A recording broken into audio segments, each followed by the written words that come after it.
오늘 하나님 앞에 나오신 성도님들을 예수님의 이름으로 환영하고 축복합니다. 오늘 저희가 같이 보실 하나님 말씀은 예레미야서 4장 말씀입니다. 제가 받들어 읽도록 하겠습니다. 여호와께서 이르시되 이스라엘아 네가 돌아오려거든 내게로 돌아오라. 네가 만일 나의 목전에서 가증한 것을 버리고 네가 흔들리지 아니하며 진실과 정의와 공의로 여호와의 삶을 두고 맹세하면 사람들이 나로 말미암아 스스로 복을 빌며 나로 말미암아 자랑하리라. 여호와께서 유다와 예루살렘 사람에게 이와 같이 이르노라. 너희 묵은 땅을 갈고 가시덤불에 파종하지 말라. 유다인과 예루살렘 주민들아 너희는 스스로 할례를 행하여 너희 마음 가죽을 베고 나 여호와께 속하라. 그리지 아니하면 너희 악행으로 말미암아 나의 분노가 불같이 일어나 사르리니 그것을 끌 자가 없으리라. 너희는 유다에 선포하며 예루살렘에 공포하여 이르기를 이 땅에서 나팔을 불라 하며 또 크게 외쳐 이르기를 너희는 모이라 우리가 견고한 성으로 들어가자 하고 시온을 향하여 깃발을 세우라 도피하라 지체하지 말라 내가 북방에서 재난과 큰 멸망을 가져오리라. 사자가 그 수풀에서 올라왔으며 나라들을 멸하는 자가 이미 나아왔으되 네 땅을 황폐하게 하려고 이미 그의 처소를 떠났은즉 네 성읍들이 황폐하여 주민이 없게 되리니 이로 말미암아 너희는 굵은 배를 두르고 애곡하리라. 이는 여호와의 맹렬한 노가 아직 너희에게서 돌이키지 아니하였음이라. 여호와의 말씀이니라. 그날에 왕과 지도자들은 낙심할 것이며 제사장들은 놀랄 것이며 선지자들은 깜짝 놀라리라. 내가 이르되 슬프도소이다 주 여호와여 주께서 진실로 이 백성과 예루살렘을 크게 속이셨나이다. 이르시기를 너희에게 평강이 있으리라 하시더니 칼이 생명에 이르렀나이다. 그때 이 백성과 예루살렘에 전할 자가 있어서 뜨거운 바람이 광야에 있는 헐벗은 산에서 내 딸 백성에게 불어온다 하리라. 이는 키질하기 위함도 아니요 정결하게 하려 함도 아니며 이보다 더 강한 바람이 나를 위하여 오리니 이제 내가 그들에게 심판을 행할 것이라. 보라 그가 구름같이 올라오나니 그의 병거는 회오리 바람 같고 그의 말들은 독수리보다 빠르도다. 우리에게 화 있도다 우리는 멸망하도다 하리라. 예루살렘아 내 마음의 악을 씻어버리라. 그리하면 구원을 얻으리라. 네 악한 생각이 내 속에서 얼마나 오래 머물겠느냐. 단에서 소리를 선포하며 에브라임 산에서 재앙을 공포하는도다. 너희는 여러 나라에 전하며 또 예루살렘에 알리기를 애워싸고 치는 자들이 먼 땅에서부터 와서 유다 성읍들을 향하여 소리를 지른다 하라. 그들이 밭을 지키는 자같이 예루살렘을 애워싸나니 이는 그가 나를 거역했기 때문이니라. 여호와의 말씀이니라. 네 일과 행위가 이 일들을 부르게 하였나니 이는 네가 악함이라. 그 고통이 네 마음까지 미치느니라. 슬프고 아프다. 내 마음속이 아프고 내 마음이 답답하여 잠잠할 수 없으니 이는 나의 심령이 나팔소리와 전쟁의 경보를 들음이로다. 패망에 패망이 연속하여 온 땅이 탈취를 당하나니 나의 장막과 휘장은 갑자기 파멸되도다. 내가 저 깃발을 보고 나팔소리를 듣기를 어느 때까지 할꼬. 내 백성은 나를 알지 못하는 어리석은 자요 지각이 없는 미련한 자식이라. 악을 행하기에는 지각이 있으나 선을 행하기에는 무지하도다.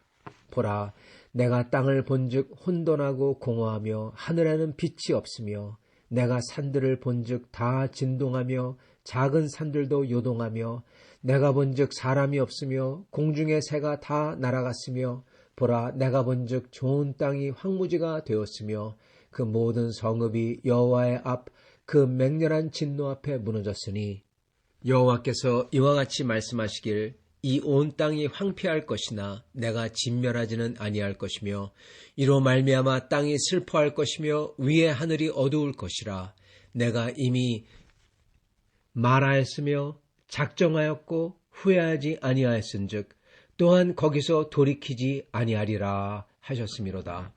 기병과 활 쏘는 자의 함성으로 말미암아 모든 성읍 사람들이 도망하여 수풀에 들어가고 바위에 기어오르며 각 성읍이 버림을 당하여 거기 사는 사람이 없나니 멸망을 당한 자여 네가 어떻게 하려느냐.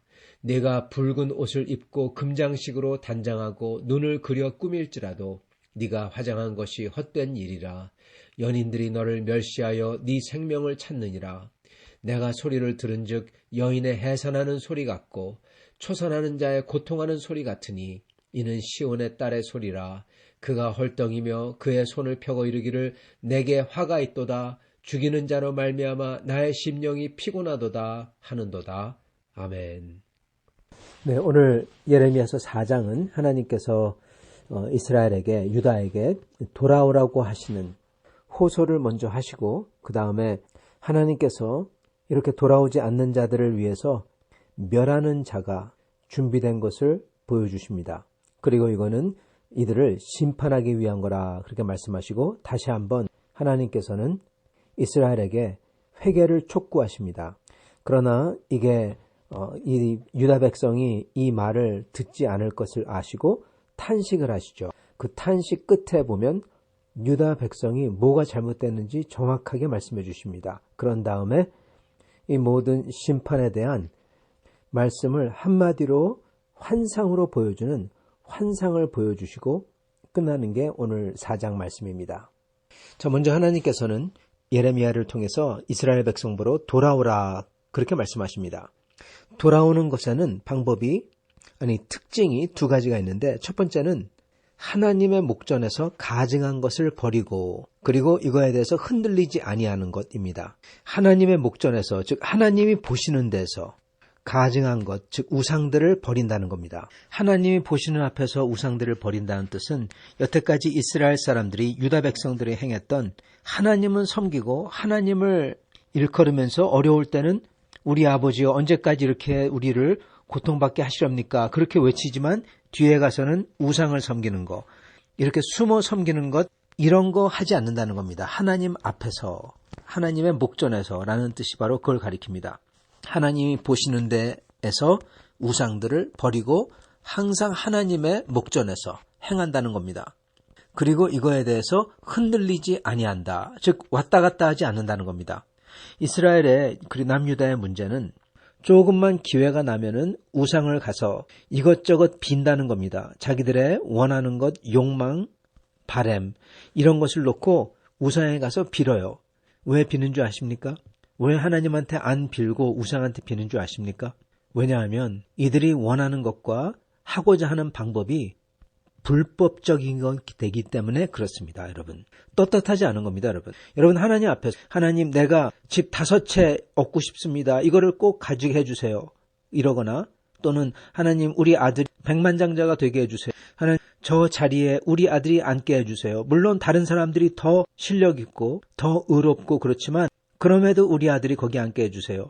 여러분 이렇게 기도하기 힘듭니다. 아니 양심을 가진 사람이라면 하나님 앞에 이렇게 기도할 수가 없습니다. 그렇게 기도하면 하나님께서 노하신다는 것도 알고 있죠. 왜요? 하나님의 법을 어기는 거잖아요. 자기는 뇌물 주고 뇌물 받고 자기 아들도 그러는데 이 사람이 저 자리에 앉길 원한다. 또는 자기가 뇌물을 받고 뇌물을 주는데 자기가 오래 살길 원한다. 여러분 이겁니다. 이걸 하나님 앞에 차마 기도를 못하겠는 겁니다. 네, 맞습니다. 기도할 수가 없죠. 그런 걸 놓고. 하나님께서 오히려 벌을 주시면 주시지. 그렇기 때문에 뭘 한다? 여러분 우상을 쫓는 겁니다. 특히 우리 크리스찬들은 주님께서 주 기도문을 가르쳐 주시며 이렇게 기도하라 가르쳐 주시면서 하나님의 영광과 하나님의 나라가 이 땅에서 이루어지는 것과 하나님의 이름이 높아지는 것 이걸 놓고 기도하라고 하셨습니다. 즉 이렇게 변칙적이고 법을 어기며 법을 어기는데 내가 잘 되길 원하고 앞서 나가기를 원하고 잘 살고 장수하기를 원하는 것은 기도할 수가 없는 것입니다. 그런데 그걸 원해요. 그렇기 때문에 뭘 합니까? 사람들은 하나님 자체를 바꿔버립니다. 어떠한 하나님이냐? 이걸 허락하는 하나님으로. 그래서 요즘 사람들은 어떻게 합니까? 아, 성령이 이거 원하신다. 성령 핑계를 댑니다. 아니 핑계가 아니라 이렇게 되면은 성령 자체를 다른 걸로 만들어버리는 거죠. 그리고 하나님께서 우리에게 복 주시길 원한다. 하나님 우리가 잘 살고 부자가 되길 원하신다. 이렇게 얘기합니다. 여러분 그건 하나님 자체를 바꿔버리는 겁니다. 여러분 이게 바로 하나님을 놓고 그 옆에 서로 금송아지를 만들어 놓고 이게 하나님이라 그러는 거하고 똑같은 겁니다. 하나님을 바꾸는 거거든요. 하나님의 모습을 자기 마음대로 바꾸는 겁니다. 그러면서 이걸 차라리 나의 욕망의 우상이다 그렇게 얘기하면 괜찮은데 그걸 보고 하나님 그렇게 얘기하는 겁니다. 하나님이 우리가 잘 먹고 잘 살기 원한다. 하나님이 우리가 건강하길 원한다. 성령이 충만하면 이런 거 다 된다. 네, 우상 섬기는 겁니다. 유다 백성들이 딱 이걸 한 겁니다. 다른 신들도 섬기지만 그런 다른 신들도 섬겼지만 이스라엘 백성이 했던 것은 하나님을 놓고 우상을 만든 다음에 그걸 보러 하나님이라고 하고 섬겼던 것입니다. 예를 들어 좋은 예가 금송아지죠. 이거에 바로 여호와다.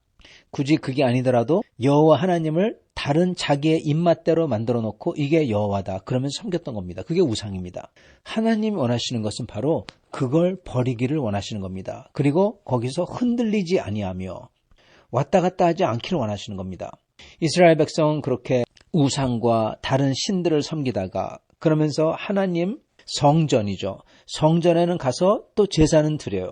그렇지만 자기들이 원하는 거는 안 해주니까 왜냐하면 자기가 죄된 욕망을 따라서 원하니까 그래서 작은 산들과 높은 산들에 있는 신전 같은 데 가서 거기에 있는 여호와 영험한 신령된 여호와 우상이죠. 그거를 섬겼던 겁니다.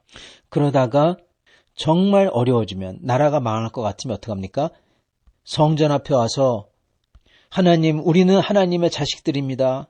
언제까지 우리에게 노를 품으시겠습니까? 여러분 이러고 있었던 겁니다. 하나님이 그거 딱 얘기하시잖아요. 그러면서 그거 꼴보기 싫다고. 여러분 그래서 하나님께서 말씀하시는 게 흔들리지 아니하며 일관되게 하나님만 우상이 아니라 자기 입맛대로 하나님을 만든 게 아니라 자기를 다스리는 하나님, 우리를 다스리고 우리에게 하나님의 법도를 주신 그 하나님을 따라서 하나님만 섬기라는 겁니다. 그게 첫 번째 돌아오는 방법입니다.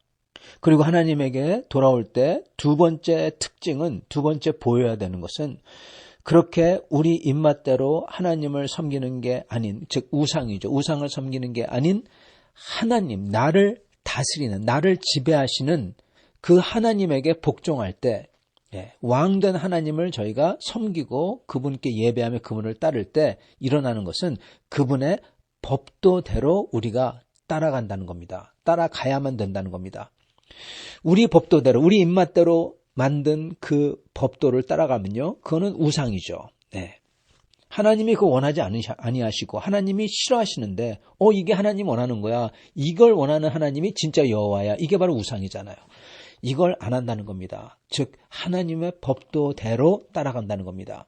그래서 하나님의 법도가 무엇입니까? 첫 번째는 진실됨입니다. 여러분 이 세상에서 가장 악한 게 사단 마귀가 여러분 그의 특징이 무엇이죠? 거짓됨입니다. 사단은 거짓의 압이라고 그랬어요. 가장 악한 게 여러분 거짓됨입니다. 그래서 우상이 그렇게 어떻게 보면은 혐오스럽다는 겁니다.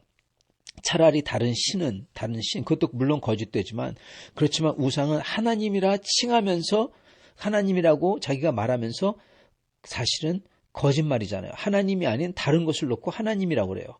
그러면 여러분 차라리 더 악독하고 더 간사하고 더 교묘하고 그런 것입니다. 그래서 하나님 앞에 진실된 게 제일 중요합니다. 거짓된 게 제일 나쁜 거예요.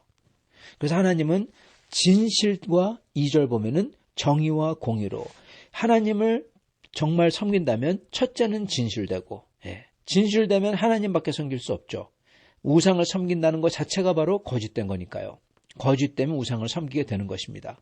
그래서 진실을 따르고 그 다음에 공의를 하나님의 법도는 공의입니다. 여러분 공의. 우리 한국어 성경에는 정의와 공의로 번역을 해놨는데 원래 말씀은 원래 이 원어 성경에 그대로 직접 번역하면은 진실과 공의와 의 이겁니다. 여러분 하나님의 법도는요 공적인 의입니다. 즉 무슨 얘기냐 내가 억울하다고 내가 피해자라고 가해자를 손찌검하는 즉 복수하는 원수 갚는 그런 거 없어요. 그런 거는 안 된다는 겁니다. 하나님이 그거 혐오하시는 거예요. 하나님께서는 원수 갚음은 누구에게 있다고 하셨습니까? 오직 하나님에게만 있다고 하셨어요. 그게 바로 공의입니다. 공적인 의, 내 개인적인 사사로운 그러한 정에 엮인 의로움을 쫓는 게 아니라는 겁니다. 그래서 정의가 아니라 공의인 것입니다. 물론 정의 그럴 때 발을 정자를 쓸 수도 있겠지만 한국 사람들은 정의를 좋아하는데 그게 아닙니다. 공의입니다. 그런 다음에 의입니다. 의는 그냥 의로움 자체예요. 하나님의 법도를 쫓으면 그러므로 공적인 의를 추구하고 의로움 자체를 추구하고 즉 하나님의 법도대로 내 입맛이나 내 원한이나 내 억울함이나 이거와 상관없이 하나님의 말씀대로 따른다는 겁니다. 그게 두 번째 특징이에요. 여러분 이게 나타나야 된다는 것입니다. 그래서 우상을 던져버리고 즉 내 입맛에 맞는 하나님이 아닌 객관적인 나를 다스리는 왕 되신 하나님을 섬기며 따라가고 그리고 그러므로 그분의 법도를 내가 지킬 때 거기에는 공의와 진실됨과 의로움이 존재한다는 겁니다. 그게 나타나야 하나님께 돌아온다는 것입니다. 하나님께서는 이스라엘보로 이렇게 돌아오라 그렇게 말씀하시고 계시는 겁니다. 그렇게만 하면 2절에 보면은 2절 끝에 보면은 저절로 모든 나라들이 하나님을 자랑하게 되고 즉 전도가 저절로 되고 그리고 이스라엘 백성들을 축복한다는 겁니다. 좋아한다는 거예요. 왜요? 복의 근원이 되니까 공의를 행하니까. 그러시면서 하나님께서는 3절에 묵은 땅을 갈고 가시덤불에 파종하지 말라. 그리고 4절에 할례를 마음 가죽을 베고 마음의 할례를 해라. 그렇게 말씀하십니다. 여기서 묵은 땅을 갈고 가시덤불에 파종하지 말라는 것은 하나님에게 돌아올 수 있도록 마음을 겸손하게 즉 마음 가죽을 베는 것, 마음의 할례를 하는 것 똑같은 말입니다. 마음을 겸손하게 하나님의 말을 들을 수 있도록 만들라는 겁니다. 여기서 근데 가시덤불에 파종하지 말라 이게 무슨 뜻일까 궁금하실 수도 있습니다. 당연히 가시덤불 속에 씨를 던지지 않겠죠. 근데 왜 이런 소리를 할까요? 여러분 그 묵은 땅이라는 것은 땅의 지력을 다 써버리니까 자꾸만 경작을 하면은 그래서 땅을 그냥 놔두는 겁니다. 그래서 몇 년 동안 놔두면은 그 땅의 지력이 회복이 되는 거죠.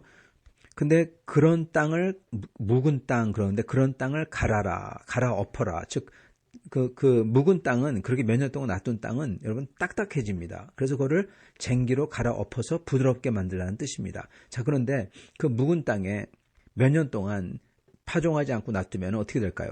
거기에 잡초가 나겠죠. 근데 이스라엘이 있었던 사막 지역은 잡초보다는 여러분 거기에 가시덩굴이 났던 겁니다. 마치 밴쿠버 지역에 그 블랙베리 가시덩굴이 막 나잖아요. 놔두면요. 여러분 그거하고 비슷합니다. 거기는 더운 지역이기 때문에 잡초보다는 가시가 덥기 때문에 수분 증발이 안 되도록 가시 형태의 잡초들이 많습니다. 그렇기 때문에 이 묵은 땅에는 당연히 가시덤불이 나는 거예요. 그래서 묵은 땅을 갈고 가시덤불에 파종하지 말라는 것은 묵은 땅 그대로 그냥 가시덤불이 잡초죠. 그게 사막에서 가시덤불이 무성한 그 묵은 땅에 그냥 그거대로 파종한다. 하나님의 말씀을 받는다. 그러지 말라는 것입니다. 즉 회개하지도 않고 마음을 부드럽게 하고 회개하고 마음을 쟁기로 갈아 엎는 거잖아요. 그러지도 않은 상태에서 아직도 거기에 우상에 대한 미련이 남고 그런 상태에서 하나님을 섬긴다 그런 소리 하지 말라는 겁니다. 여러분 딱 이게 그 말씀입니다. 정확하게 다 가시덤불을 다 제거해버리고 즉 우상에 대한 미련을 다 던져버리고 그리고 딱딱한 마음들을 다 갈아엎고 애통해하고 슬퍼하며 하나님께 나오라는 것입니다. 그러면서 하나님께 돌아오라는 거죠. 그러면서 가증한 것을 버리고 하나님의 목전 앞에서 살고 이거에 대해서 흔들리지 않고 그리고 그렇다면 정말 하나님을 진실되게 따르고 하나님의 법도대로 공의와 의를 행하고 이게 돌아온다는 것입니다. 이렇게 하라는 거예요. 하나님께서 이 살 길을 먼저 이렇게 말씀해 주시는 것입니다. 그런데 하나님께서는 이미 아시는 거죠. 이들이 그러지 않는다는 것을. 그리고 이들이 과거에 계속 그랬기 때문에 지금 이미 심판이 이미 그 시작된 상태라는 겁니다. 그러나 그럼에도 이렇게 빨리 돌아오라고 말씀을 하시고 계시는데 그러나 또한 동시에 심판이 진행되고 있다. 이거를 말씀하시고 계시는 것입니다. 그러시면서 6절에 북방에서 재난과 큰 멸망을 가져오리라. 즉 바벨론이 이제 쳐들어온다는 겁니다. 그리고 이걸 들은 선지자 예레미야는 10절에 슬퍼합니다. 선지자 예레미야는 슬픔의 선지자라고 했죠. 그래서 슬퍼하고 우는 게 나옵니다. 그리고 하나님께서는 그 답으로 또 11절부터 말씀하시는데 하나님이 이걸 행하시는 것은 이들로 하여금 정결하게 하는 것, 불로 이들을 정화한다. 그게 아니라는 겁니다. 이들을 심판하려고 한다. 이미 그들의 악이 너무나 심해서 정화하는 그 정도가 아니라 이제는 태워 없애버릴 수밖에 없다는 겁니다. 그래서 남은 자만 놔두고 전부 다 없애겠다는 거예요. 그렇기 때문에 더욱더 무서운 거고 그렇기 때문에 하나님께서는 마지막으로 계속 돌아오라 그렇게 말씀하시는 겁니다. 이거를 들은 선지자는 예레미야는 또 19절에 슬퍼합니다. 탄식하죠. 19절 슬프고 아프다. 내 마음속이 아프고 내 마음이 답답하여 잠잠할 수 없으니 이는 나의 심령이 나팔소리와 전쟁의 경보를 들음이로다. 백성을 위하여 울며 슬퍼하고 있는 선지자인 것입니다. 그런데 여기에 하나님께서 선지자의 입을 통해서 하나님도 탄식을 하십니다. 그리고 그 탄식은 이 백성의 상태를 정확하게 말씀해 주십니다. 22절 내 백성은 나를 알지 못하는 어리석은 자요 지각이 없는 미련한 자식이라 그렇게 말씀하시면서 악을 행하기에는 지각이 있으나 선을 행하기에는 무지하도다. 여러분 이건 명언입니다. 악을 행하기에는 지각이 있다. 여러분 모든 사람들은요 죄인들이기 때문에 이들은 똑똑하면 똑똑할수록 악을 행합니다. 그러면서 그러한 악을 행하지 못하는 사람들을 보고 멍청하다고 바보 같다고 이 방법을 모른다고 그렇게 생각을 하곤 합니다. 똑똑하기 때문에 여러분 더 법을 피해서 교묘하게 더 악한 걸 하는 거죠. 그래서 지각이 있다고 하는 사람일수록 자기가 소위 뭘 안다, 깨어있다고 하는 사람일수록 더 악한 것을 할 수 있는 가능성이 커지는 겁니다. 그래서 똑똑하다면서 악한 것은 하는데 근데 문제는 뭐냐? 그 모든 게 자기를 망하게 한다는 그 지각, 그 지혜가 없다는 겁니다. 똑똑하지만 지혜는 없는 악한 자. 그 악함이 자기를 망하게 한다는 것을 모르는 그 지혜가 없는 그러한 똑똑함, 야금. 이게 죄인의 모습입니다. 이게 바로 악을 행하기에는 지각이 있으나 선을 행하기에는 무지하도다. 지혜가 무한 겁니다. 없다는 겁니다. 지혜가 없어서 무지한 겁니다. 그렇기 때문에 선을 행하지를 않는 거예요. 선을 행하면 손해보는 것 같거든요. 약삭빠르나 지혜롭지 못하다는 겁니다. 그게 죄인의 모습입니다. 그러면서 하나님께서 예레미야 선지자에게 환상을 보여주십니다. 그거는 혼돈의 환상이죠. 어떻게 보면 이거는 꿈에 나오는 듯한 그러한 환상인데 땅이 공허하고 하늘에 빛이 없고 산들이 다 진동하고 요동하고 공중의 새가 다 하나도 없고 사람이 없고 좋은 땅이 사막같이 되었고 그리고 성읍들이 다 폐허가 되어 있고 마치 아주 기름진 풀로 덮여있는 수풀이 우거지고 성읍이 높게 서 있고 빌딩들이 서 있고 그런 데가 다 무너지고 사막이 되어 있고 마치 핵전쟁 후에 초토화되어 있는 그러한 모습처럼 해는 가려워져 있고 그러한 모습을 연상시킵니다. 그러한 모습을 하나님께서 보여주십니다. 즉 이거는 혼돈의 환상이죠. 이게 온다. 그렇게 하나님께서 지금 말씀하시면서 예레미야서 4장이 끝나는 것입니다. 성도 여러분, 하나님께서는 이스라엘 백성에게 이것을 보여주시면서 선지자 예레미야를 통해서 그리고 선지자 예레미야를 통해서 이스라엘 백성에게 돌아오라 그렇게 말씀하십니다. 그런데 하나님께서 아시는 거예요. 그들이 이렇게 하지 않을 것을, 돌아오지 않을 것을. 그렇기 때문에 하나님께서 뭐라고 하십니까? 이들이 악을 행할 수 있는 똑똑함은 그 약삭빠름은 있으나 선을 행하는 지혜는 없다는 겁니다. 그렇기 때문에 이들이 하나님께 돌아오지 않는다는 거죠. 성도 여러분, 우리는 똑똑하지 못하다 하더라도 하나님을 두려워하며 선을 행할 줄 아는 지혜만큼은 있어야 되겠습니다. 헛똑똑함, 약삭빠름 대신에 하나님을 경외할 줄 아는 지혜가 있어야 된다는 것입니다. 그러한 사람들은 오늘 하나님께서 말씀하신 것처럼 자기 입맛대로 하나님을 만들거나 하나님의 법을 왜곡해서 이게 하나님이 원하는 거라고 그런 소리를 하거나 하지 않고 오직 진실되게 거짓말하지 않고 거짓말로 우기지 않고 오직 진실되게 하나님 목전에 행하며 마음밭을 갈아엎으며 내 죄된 모습을 슬퍼하며 하나님 앞에 나가는 거죠. 오직 하나님만을 하나님이 왕 되신 하나님만을 내가 주 되신 하나님을 내가 따라가고 섬기며 그의 법도를 공의와 의로 행하는 것입니다. 그게 하나님이 원하시는 거예요. 그게 하나님께 돌이키는 것입니다. 그러한 사람들은 하나님께서 약속하시기를 다른 사람들이 그들을 축복을 빌겠다. 그렇게 말씀하셨고 그리고 그렇게 나아갈 때 그러한 사람들로 인하여 다른 모든 이방 사람들이 하나님께 궁극적으로 영광을 돌리는 일이 일어날 거다. 그렇게 말씀을 하시고 계시는 것입니다. 사랑하는 성도 여러분, 우리도 이와 같은 사람들로 살 수 있기를 간절히 축원합니다. 같이 기도하시겠습니다.